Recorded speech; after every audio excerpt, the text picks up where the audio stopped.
자, 오늘은 시편 140편을 좀 깊이 살펴보겠습니다. 이게 정말 그 악한 이들의 위협 속에서 보호해달라는 아주 간절한 기도가 담긴 시편이죠. 네, 맞아요. 읽어보면 그 절박함이 느껴지는데요. 시작부터 이 시편 기자가 자기를 위협하는 사람들을 굉장히 생생하게 그려내요. 뭐 마음속으로 악을 계획하고 싸우려고 매일 모인다 이런 얘기도 하고요. 그렇죠. 심주로 교만한 자들이 길에다가 올무, 그물, 함정까지 설치했다. 이렇게까지 말하거든요. 와, 이건 뭐 거의 생존의 위협인데요. 단순히 미움받는 수준이 아니라. 맞습니다. 특히 그 위협의 어떤 핵심이랄까? 그게 말이라는 점을 짚는 게 인상 깊어요. 아, 그 표현이요. 네, 3절에 뱀같이 그 혀를 날카롭게 하니 그 입술 아래에는 독사의 독이 있다는 구절이 있잖아요. 네네, 기억나요. 아주 섬뜩했어요. 이게 그냥 기분 나쁜 말이 아니라 음, 진짜 독처럼 치명적인 무기가 될 수 있다는 거예요. 말이 가진 파괴력, 그걸 정말 정확히 본 거죠. 와, 정말 말이 칼보다 더 무섭다는 걸 이렇게 표현하는군요. 어휴. 이런 상황이면 진짜 기댈 곳이 없잖아요. 그렇죠. 그래서 시편 기자가 정말 하나님께 매달립니다. 네, 1절이랑 4절에서도 계속 여호와여 악인에게서 나를 건지시고 포악한 자에게서 나를 보전하소서, 악인의 손에 빠지지 않게 하소서 이렇게 막 부르짖죠. 네, 아주 절박하게요. 근데 여기서 중요한 점은 이게 그냥 살려주세요 하는 비명에 그치지 않는다는 거예요. 아, 그런가요? 더 깊은 의미가 있나요? 네, 7절을 보시면 하나님을 내 구원의 능력이신 주 여호와여 이렇게 부르면서 근거를 딱 대요. 근거요? 전쟁의 날에 주께서 내 머리를 가려주셨나이다. 이 부분이요. 그러니까 예전에 과거에 실제로 하나님이 자기를 보호해 주셨던 경험을 떠올리는 거죠. 아, 그냥 막연히 구해달라는 게 아니라 예전에도 그러셨잖아요. 하는 그 경험에 기반한 신뢰군요. 바로 그거죠. 그때도 날 지키셨으니 지금 이 위기에서도 분명히 지켜주실 거다. 이런 어떤 경험적인 확신으로 나아가는 겁니다. 와, 그게 정말 중요하겠네요. 막막할 때 그런 과거의 증거가 있으면 힘이 되잖아요. 맞아요. 그게 절망 속에서도 계속 기도할 수 있게 하는 힘이 되는 거죠. 그렇군요.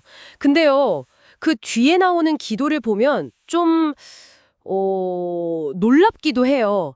악인들에 대한 심판을 구하는데 표현이 상당히 강하잖아요. 네, 그렇죠.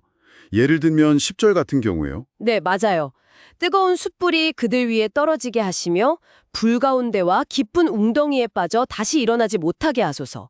와, 좀 무섭기도 하고요. 그렇죠. 이런 걸 저주시라고 부르기도 하는데 이게 사실 시편 기자가 겪는 고통에 얼마나 극심했는지 또 악에 대해서 얼마나 강하게 거부감을 느꼈는지를 그냥 그대로 보여주는 거예요. 아, 그만큼 힘들었다는 반증이군요. 네. 근데 동시에 이게 역설적으로 들릴 수 있지만 하나님의 공의에 대한 아주 깊은 믿음을 보여주는 거라고 해석할 수 있어요. 역설적이요? 어떻게 그렇죠? 그러니까 악이 결국에는 심판받고 하나님께서 정의를 세우실 거라는 확신이 없다면 이렇게까지 기도를 못하겠죠. 악이 영원히 이길 수 없다는 믿음이 깔려 있는 거예요. 아, 단순히 개인적인 복수심을 넘어서 하나님, 저 악을 그냥 두시면 안 됩니다. 정의를 세워주세요 하는 그런 외침으로 봐야겠군요. 네, 그런 측면이 훨씬 강합니다. 그래서 11절에서도 딱 선언하잖아요. 악담하는 자는 세상에서 굳게 서지 못하며 포악한 자는 재앙이 따라서 패망하게 하리이다. 네, 이건 개인적인 저주라기보다는 악의 최종적인 운명이 그렇다는 하나님의 정의로운 질서에 대한 신앙 고백에 더 가까운 거죠. 그렇군요. 절망적인 현실에서 시작해서 과거 경험에 기반한 신뢰를 붙들고 또 격렬하지만 정의에 대한 믿음이 담긴 기도를 지나서 그럼 마침내 어디로 나아가나요? 네, 이 모든 과정을 거쳐서 시편 기자가 마지막에는 아주 확신에 찬 고백에 이릅니다. 아, 드디어. 12절인데요. 내가 알거니와 여호와는 고난당하는 자를 변호해 주시며 궁핍한 자에게 정의를 베푸시리이다. 여기서 내가 알거니와, 즉 내가 안다. 이 선언이 중요해요. 네. 그 모든 불안과 위협 속에서도 결국 붙잡은 건 하나님의 정의와 그 신실하심에 대한 알, 즉 확신인 거죠. 아, 흔들리고 고통스러웠지만 결국 도달한 깨달음과 확신의 지점이군요. 그렇습니다. 그리고 이 확신이 이제 개인을 넘어서요. 공동체로 가나요? 네. 마지막 13절을 보면 진실로 의인들이 주의 이름에 감사하며 정직한 자들이 주의 앞에서 살리이다. 이렇게 끝나거든요. 고통받던 나에서 시작해서 결국 하나님 앞에서 함께 살아갈 의인들, 그 공동체의 소망으로 시야가 넓어지는 거죠. 와, 정말 절망에서 시작해서 신내를 거쳐서 공동체적인 소망으로 마무리되는군요. 네, 아주 아름다운 구조죠. 오늘 시편 140편을 통해서 정말 그 생존의 위협이라는 극한의 고통 속에서도 무너지지 않고 정의와 보호를 부르짖는 그 간절한 목소리, 그리고 그 힘의 원천이 되는 과거 경험에 뿌리 내린 깊은 신뢰를 함께 살펴봤습니다. 네, 참 많은 생각을 하게 하는 이 시편입니다.